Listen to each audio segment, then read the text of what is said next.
On continue donc l'étude de ce verset. Que le méchant abandonne sa voie et l'homme d'iniquité ses pensées. Et une autre traduction dit que le coupable abandonne ses voies.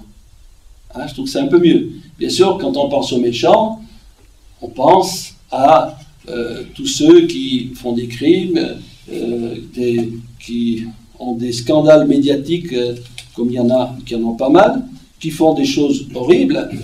Mais le méchant, dans la parole de Dieu, signifie aussi celui qui volontairement rejette Dieu. Celui qui volontairement, connaissant Dieu, le rejette, il est appelé méchant dans la Bible aussi. Mais quoi qu'il arrive, nous sommes coupables.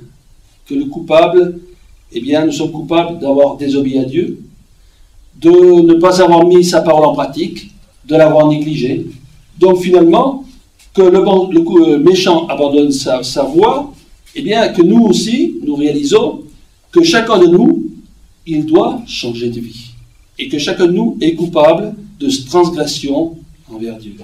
Et lorsqu'aujourd'hui, devant les tribunaux, il se passe des personnes qui ont fait des escroqueries, ou des crimes, ou des choses semblables, eh bien, ils sont condamnés selon la loi. Certains payent une grosse somme, des amendes, d'autres font la prison.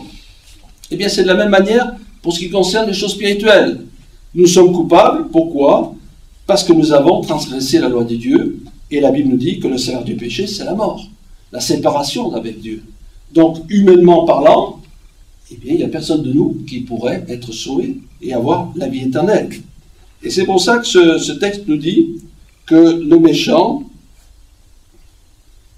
abandonne sa voie, et l'homme d'iniquité ses pensées. Première chose à faire, lorsqu'on recherche Dieu, qu'on l'invoque, et qu'on veut vraiment le suivre, c'est abandonner notre péché, abandonner notre mauvaise passion. Si on rejette Dieu, si on s'est révolté contre Dieu, eh bien on demande pardon. Si on a touché à des choses qui sont mauvaises, à l'impureté, à la débauche, eh bien on abandonne ces choses-là. Car Dieu qui est saint, il est patient, mais il désire que nous abandonnions le péché afin qu'il transforme notre vie. Alléluia. Et l'homme, j'ai lu ça, il est dit aussi, et l'homme d'iniquité, ses pensées. Voilà, l'homme d'iniquité, ses pensées. Les pensées, elles viennent du cœur. Et dans la mesure où mon cœur est pris par le mal et le péché, ça va se traduire par des pensées mauvaises. Il est dit dans le livre de la Genèse, du temps de Noé, que les hommes et les femmes avaient leurs pensées uniquement tournées vers le mal. Vous vous rendez compte? Il n'y a même pas une pensée qui montait vers Dieu. C'était les pensées qui étaient uniquement tournées vers le mal. Et c'est ça le problème, que plus on touche au péché, plus on vit dans le péché, plus on se complaît là-dedans. C'est comme une spirale. C'est une spirale qui nous entraîne toujours plus dans le bas, et arrivé dans un point, eh bien, on ne peut plus réagir. Notre cœur est endurci, et on a des difficultés à se tourner vers Dieu. Donc, il faut abandonner les mauvaises pensées. Il faut abandonner tout ce qui nous sépare de Dieu. Et Dieu va faire quelque chose ensuite. Alléluia. Qu'il retourne à l'Éternel, qui aura pitié de lui, un autre Dieu qui ne se laisse pas de pardonner. Qu'il retourne à l'Éternel, qui aura pitié de lui. Donc là, il y a aussi une démarche à faire. Il faut revenir vers Dieu. Il faut vraiment faire cette démarche qu'on appelle la repentance ou le retour vers Dieu, mais pas simplement un jour, pas simplement dire aujourd'hui je reviens vers Dieu et puis dans 15 jours je vais retomber dans mes travers. Non, qu'il revienne définitivement vers Dieu. Et ça pose quelques problèmes, bien sûr. Si on a touché à toutes sortes de choses mauvaises, qu'on vit dans la débauche et tout ça, qu'on a un groupe d'amis là qui font la même chose, et puis qu'on entend cette parole et qu'on comprend qu'il faut abandonner ces choses-là, ceux qui nous entourent vont dire « mais écoute pas ce qu'on te dit, tu continues à faire cela, tu es bien comme cela ». Et c'est là qu'il faut prendre position devant Dieu. C'est là qu'il faut dire « non, Dieu a dit ceci, je vois que ce que je fais est condamné par Dieu, mes chers amis, eh bien moi je veux vivre ce qui plaît à Dieu. » Voilà, et bien sûr que ça vous coûtera peut-être, chers amis, mais ce qui est important, c'est que vous connaissiez la bonne nouvelle. Cette bonne nouvelle, elle est là, et il y a, bien sûr, une démarche à faire pour cela. À notre Dieu qui ne se lasse pas de pardonner. Et là, on découvre l'amour et la grâce de Dieu. Dieu est un Dieu de grâce et un Dieu d'amour. Et lui, il veut nous pardonner. Il veut effacer nos transgressions. Il désire vraiment nous propulser dans une vie nouvelle. Parce qu'après tout, ici-bas, sur notre terre, il y a comme un aimant. L'aimant, c'est le séducteur, c'est l'adversaire de notre âme qui nous attire toujours plus vers la tentation, vers les choses que Dieu condamne. Et il nous faut, bien sûr, qu'une autre puissance nous relève, nous remonte, peut dire nous propulse en haut pour que nous puissions vivre cette bonne nouvelle. Et cette puissance, c'est la puissance de Dieu.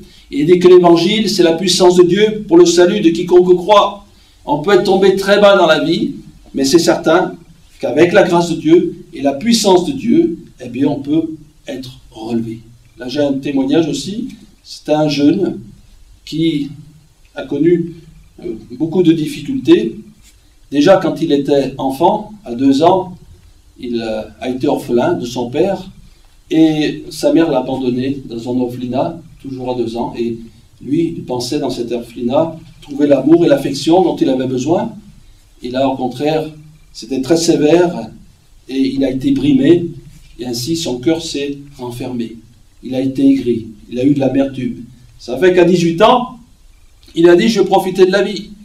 Il a connu l'alcool, la drogue, la vie de débauche, et même il a fait de la prison. Et puis il s'est retrouvé dans la rue comme ça. Et là, bon, quelqu'un lui a donné un Nouveau Testament. Il l'a lu, et il n'a pas bien compris, mais dans sa pensée, il y avait ça, Dieu est amour. Et là, ça a vraiment éveillé en lui le désir de connaître Dieu. Alors, il a été dans les églises officielles, il a fait des pèlerinages, il a essayé tous ses moyens de connaître Dieu. Et malheureusement, comme la parole de Dieu n'était pas apportée dans son intégralité, cet homme, eh bien, il n'a rien reçu. Il est resté comme il était auparavant. Alors ça l'a encore plus meurtri, plus déçu.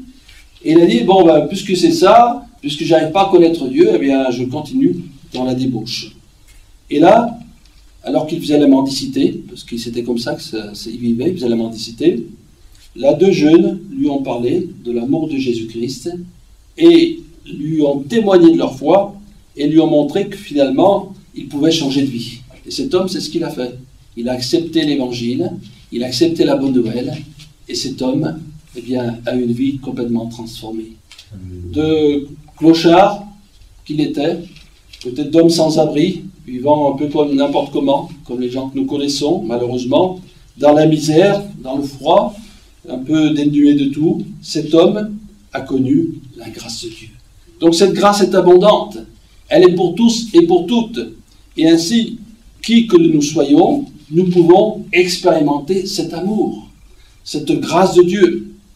Le texte nous dit aussi que mes pensées ne sont pas vos pensées, dit Dieu, et mes voix ne sont pas vos voix. Ah, c'est quelque chose d'étonnant, mais c'est une réalité. La pensée de Dieu n'est pas la nôtre. Nous vivons selon le train de ce monde, avec nos petits projets, notre petite vie de tous les jours, influencés par la mentalité de ce monde. Et Dieu est un Dieu saint, un Dieu d'amour et de grâce. Et les pensées de Dieu et les nôtres ne sont pas en accord.